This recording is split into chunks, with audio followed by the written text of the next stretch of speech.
ये हमारे बुजुर्गों की कुर्बानियों का जिक्र करना जरूरी है, क्योंकि आज हर कोई आकर कह रहा है कि पाकिस्तान बना रहे। पाकिस्तान हम नहीं बनाए, पाकिस्तान जिसने बनाया उससे जाकर पूछो।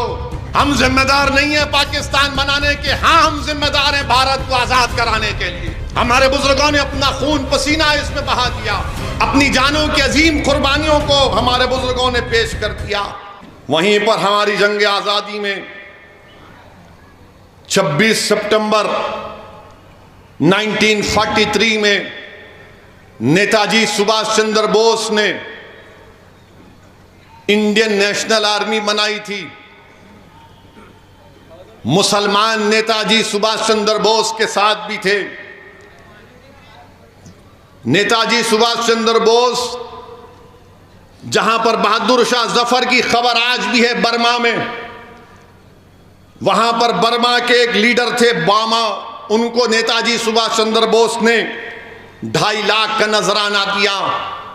और नेताजी सुभाष चंद्र बोस ने बहादुर शाह जफर की खबर के सामने खड़े होकर तकरीर की। नेताजी सुभाष चंद्र बोस निहायत ही काबिल और निहायत ही नफीस तरीन इंसान थे।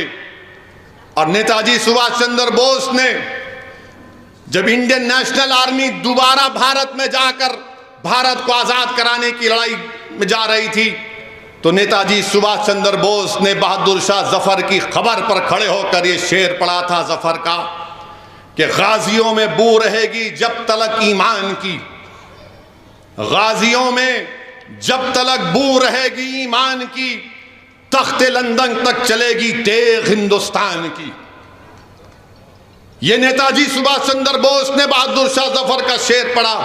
और जब ये फौज गई तो अब मौजूदा इम्फाल के इलाके को उसने कब्जा कर लिया था।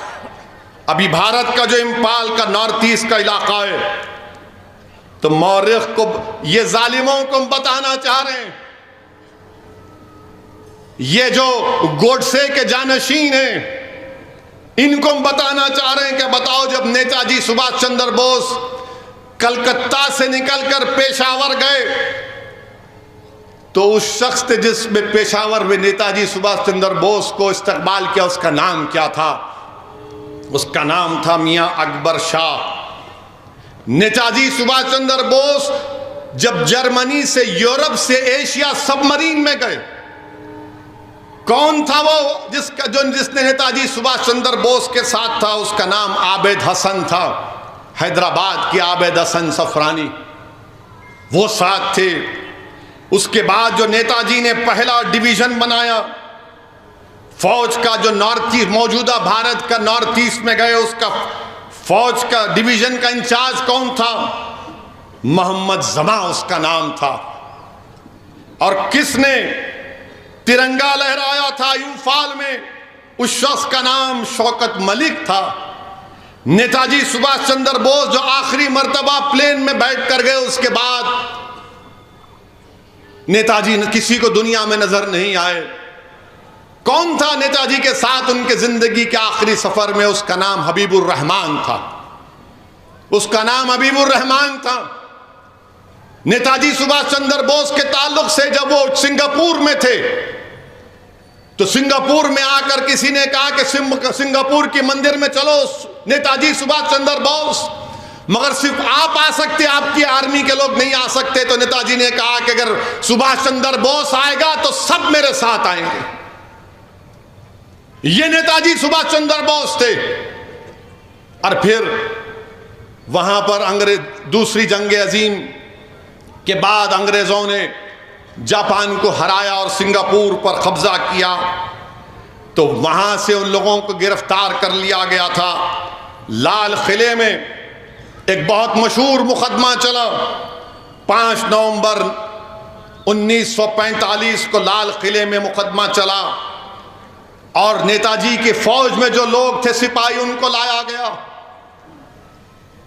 और फिर महात्मा गांधी उन नेताजी के सिपाहियों से मिलने गए थे, इंडियन नेशनल आर्मी के। तो महात्मा गांधी ने उन सिपाहियों से पूछा सुभाष चंद्र बोस के कि तुम कैसे हो?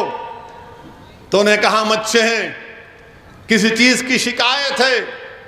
तो सिपाहियों ने कहा कि गांधी जी, हमको जेल में रखा गया है लाल किले में, मगर हमको चाय दी जाती है, एक हिंदू की चाय और मुसलमान की चाय है, ये कैसे?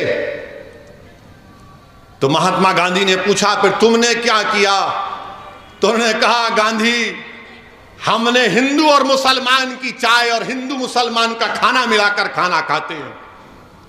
हम ना हिंदू की चाय पीते हैं, ना हिंदू हिंदू की चाय पीता है, ना मुसलमान मुसलमान की चाय पीता है।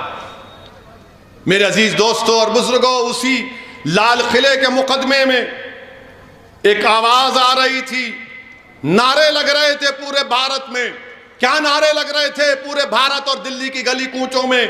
कि लाल किले से आई आवाज, सिंगल, डिल्हन और शाहनवाज। कौन थे सिंगल? सिंगल नेताजी प्रेम सहगल उनका नाम था। गुरबख्श, डिल्हन और शाहनवाज, जनरल शाहनवाज थे। इन तीनों को सजा दी गई थी। तूफान मच गया दिल्ली में, अंग्रेजों को पीछे हटना पड़ा और जनरल शाहनवाज बाद में मीरठ से 4 मर्तबा के एमपी बने। मिनिस्टर ऑफ स्टेट रेलवेज भी जनरल शाहनवाज थे। मेरे अजीज दोस्तों और बुजुर्गों, ये हमारे बुजुर्गों की कुर्बानियों का जिक्र करना जरूरी है, क्योंकि आज हर कोई आकर कह रहा है कि पाकिस्तान बना रहे। पाकिस्तान हम नहीं बनाए, पाकिस्तान जिसने बनाया उससे जाकर पूछो। हम जिम्मेदार नहीं है पाकिस्तान बनाने के। हाँ, हम जिम्मेदार हैं भारत को आजाद कराने के लिए। हमारे बुजुर्गों ने अपना खून पसीना इसमें बहा दिया, अपनी जानों की अजीम कुर्बानियों को हमारे बुजुर्गों ने पेश कर दिया।